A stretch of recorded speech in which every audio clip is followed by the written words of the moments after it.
कृष्ण।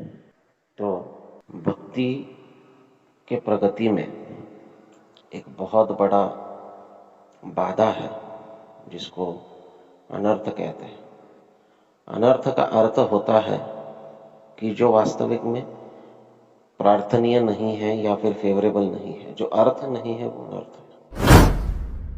और अनर्थ में भी कई क्लासिफिकेशन है, जैसे अपराध है, तत्व विभ्रम है, इस प्रकार से।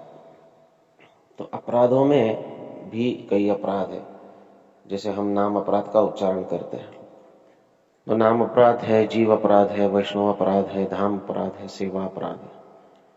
ये अपराधों का क्लासिफिकेशन है। उसी प्रकार तत्व विभ्रम है। तत्व विभ्रम का अर्थ है कि वास्तविक तत्व सुनकर भी उसे स्वीकार करने की क्षमता न रखना, या उसे बस सुनना और पालन न करना और भ्रमित होकर कोई भी तत्व को डाइल्यूट करना, डेविएट करना। जैसे कृष्ण ये परम भगवान है, परंतु पूरा ज्ञान न होने की वजह से या श्रद्धा न होने की वजह से हम कभी कभी इस बात पर विश्वास नहीं रख पाते। और यह बात श्री चैतन्य महाप्रभु अपने शिक्षाष्टक के दूसरे श्लोक में कहे हैं, नाम नामकारी बहुधा निज शरणो शक्ति तत्रार्पिता नियमित स्मरणेन काल एतादृशी तव कृपा भगवन् मापि दुर्दैवम मीदृशम मिहाजनिनानुराग। वास्तविक आपने आपके नाम में पूरी शक्ति रखी है, आपका नाम सर्वतोपरि है, परंतु मेरा दुर्दैव यह है कि मैं उसमें अनुराग उत्पन्न नहीं कर पा रहा हूं। तो ये अनुराग उत्पन्न क्यों नहीं होता है? अनुराग नहीं उत्पन्न होता है अनर्थों की वजह से। और अनर्थ हमें नाम से दूर रखते हैं।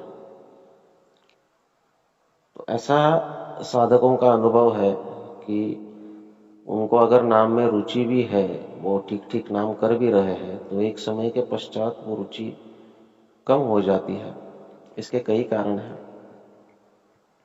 एक तो किसी न किसी वैष्णव के प्रति अपराध हुआ या भगवान नाम के प्रति अपराध हुआ। तो भगवान नाम के प्रति अगर अपराध होता है तो वो फिर भी नाम लेने से ही दूर हो जाता है। साक्षात भगवान के प्रति अपराध हो तो वो भी नाम लेने से ही दूर हो जाता है।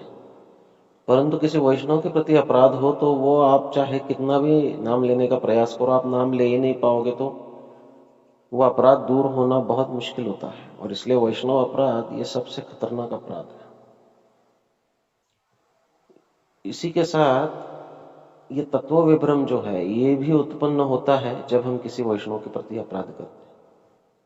हमें पता है, इसलिए तो हम जप कर रहे हैं ना, कि नाम संकीर्तन करना या हरे कृष्ण महामंत्र का जप करना ये सर्वतोपरि साधन है, परंतु फिर भी हम भ्रमित हो जाते हैं। हम कभी कभी किसी और साधन को प्राधान्य देने लगते हैं। हमें लगता है कोई कर्मकांड करना चाहिए, इसलिए कर्मकांड नहीं करते हैं, सब कुछ छोड़ दिया, तो हमारे जीवन में बाधाएं आ रहे हैं। तो फिर हम जाएंगे किसी अनुष्ठान करेंगे, कोई वैदिक या कर्मकांडी अनुष्ठान करेंगे। जैसे कोई कोई जाते हैं वो नारायण नागबली करते हैं या फिर काल सर्प योग का पूजन करते हैं। इस प्रकार से हम कर्मकांड में लगते हैं जब हम देखते हैं कि हमारे नाम की वजह से हमारे जीवन की बाधाएं दूर नहीं हो रही है। लेकिन बाधाएं भक्तों के जीवन में माया के प्रभाव से सदैव नहीं आती है, वो कृष्ण की कृपा से भी आती है। कृष्ण टेस्ट करना चाहता है। जैसे हम देखते हैं ठाकुर हरिदास को नामाचार्य कहा गया। नामाचार्य पदवी उन्हें चैतन्य महाप्रभु ने दी है, क्योंकि वो इतना सुंदर नाम संकीर्तन किए, प्रतिदिन 3 लाख नाम का जप करते थे। और वास्तविक ठाकुर हरिदास एक मुस्लिम परिवार में जन्म लिए थे। एक मुस्लिम परिवार में जन्म लेकर भी इतना समर्पित होकर नाम संकीर्तन करना, इसको देखकर महाप्रभु उन्हें कहे कि आप नामाचार्य हो, आप नाम का आचरण करते हो, नाम की शिक्षा देने के लिए आप पूरी तरह सुयोग्य हो। वे हरिदास ठाकुर, उनकी भी परीक्षा ली गई, उनको मोहित करने का प्रयास किया गया। साक्षात माया देवी आई। अब माया देवी आई, ये कोई वो माया में थे इसलिए उनको प्रभावित करने के लिए नहीं आई, ये भगवान की इच्छा से आई, उनको हरिदास ठाकुर की महिमा का वर्धन करना था। अभी हरिदास ठाकुर कौन है? हरिदास ठाकुर स्वयं ब्रह्मा जी है। जब ब्रह्मा जी मोहित हुए कृष्ण लीला में और भगवान के बछड़ों को और बच्चों को उठाकर लेकर गए, अब वे ही ब्रह्मा जी भगवान से प्रार्थना करने आते हैं उनकी बुद्धि ठिकाने आने पर, तो भगवान उनको दुर्लक्षित करते, उपेक्षित रखते हैं, क्योंकि उन्होंने भगवान से उनके भक्तों का वियोग कराया था। तो ब्रह्मा जी कहते कि मुझे आपके इस भक्ति के रस का अनुभव करना है, और तब जाकर कलयुग में वे नामाचार्य हरिदास के रूप में आते हैं, क्योंकि उन्हें भगवान के नाम संकीर्तन और उनके भक्ति का अनुभव करना है। परंतु वे एक यवन कुल में जन्म लेते हैं, एक मुसलमान कुल में जन्म लेते हैं, फिर भी नाम संकीर्तन में बड़ी श्रद्धा रखते हैं। तो उनके जीवन में कई बार परीक्षा हुई, जैसे वो राजा ने उनको पकड़ा और कई बार उनको पीटा, लेकिन फिर भी वो न मरे, न उन्होंने अपना नाम त्याग किया। वो किसी न किसी प्रकार से वहां से भी छूट गए। एक बार साक्षात माया देवी आकर उनकी परीक्षा ली, उनसे कहे कि मुझे आपसे संग करना है। तो हरिदास ठाकुर कहते हैं हाँ कोई चिंता नहीं, आप बैठे रहिए, क्योंकि हरिदास ठाकुर बहुत सुंदर और युवा अवस्था में थे तभी। तो कहे कि आप बैठिए, मेरा नाम संकीर्तन जो है, संख्या नाम जो है वो पूरा नहीं हुआ है, जैसे पूरा होता है मैं आपकी इच्छा पूरा करूंगा। तो एक रात्रि, क्योंकि 3 लाख नाम जप, तो दिन में 16, 18, 20 घंटा तो नाम जप ही करते थे। तो एक रात्रि पूरी हुई, कुछ नहीं हुआ। 2 रात्रि पूरी हुई, कुछ नहीं हुआ। 3 रात्रि पूरी हुई, तो माया का भी मन परिवर्तित हो गया, और वो चैतन्य चरितामृत में कहती है कि देखिए मैंने ये राम नाम का उपदेश साक्षात भगवान शिव से प्राप्त किया है। अब राम नाम का उपदेश भगवान शिव से प्राप्त करने का अर्थ क्या? माया है, पार्वती है, पार्वती शिव की पत्नी है, तो भगवान शिव सदैव प्रभु रामचंद्र के नाम का वर्णन करते, गुणगान करते हैं। तो उसकी महिमा का वर्णन मैंने शिव जी के मुख से सुना है।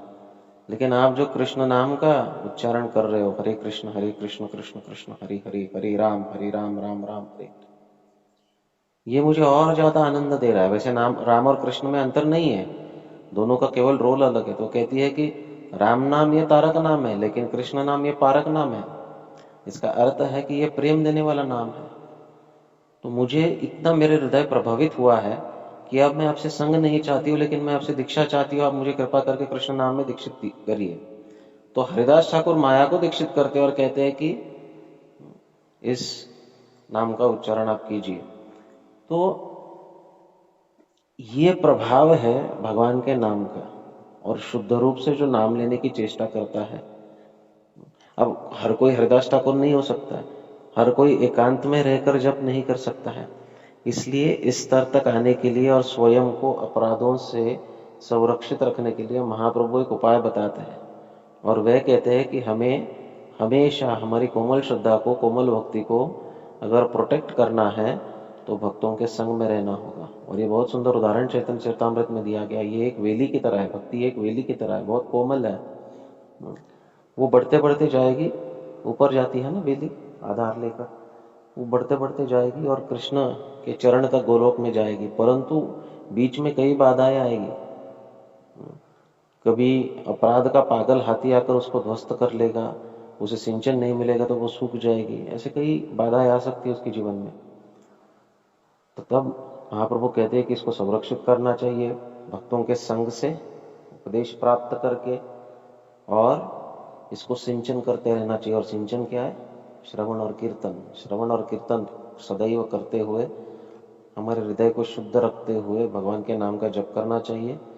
भक्तों के संग में रहते हुए हमारी भक्ति की संरक्षण करना चाहिए। इस प्रकार से अगर हम निरंतर साधना में जुटे रहे तो जीवन में हमें ये सिद्धि, कृष्ण नाम जप करने की जो अभिष्ट सिद्धि है, जो प्रार्थनीय वांछनीय सिद्धि है, वो है भगवत प्रेम। वो कोई भौतिक वस्तु नहीं है। कोई भौतिक वस्तु प्राप्त करने के लिए हम जप नहीं करते हैं। तो जप करने का जो वास्तविक सिद्धि है वो है कृष्ण प्रेम, और ये कृष्ण प्रेम प्राप्त होगा अगर सही विधि से हम जप करेंगे, और निश्चित प्राप्त होगा। भगवान का नाम जो है ये प्रेम प्रदाता नाम है, ये गोलोक का प्रेम धन है, जिसको महाप्रभु इस धरातल पर हमारे लिए लेकर आए हैं। तो इस प्रकार से भगवान के नाम का कीर्तन भक्तों के संग में और श्रवण कीर्तन का सिंचन करते हुए करना चाहिए। निश्चित रूप से एक ना एक दिन हम कृष्ण के चरणों को प्राप्त करेंगे, इसमें श्रद्धा होनी चाहिए। किसी भी अन्य अभिलाषा से ये प्रभावित नहीं होना चाहिए। अगर इसका ध्यान रखेंगे तो हमें निश्चित रूप से अभीष्ट सिद्धि प्राप्त होगी। हरे कृष्ण। भक्ति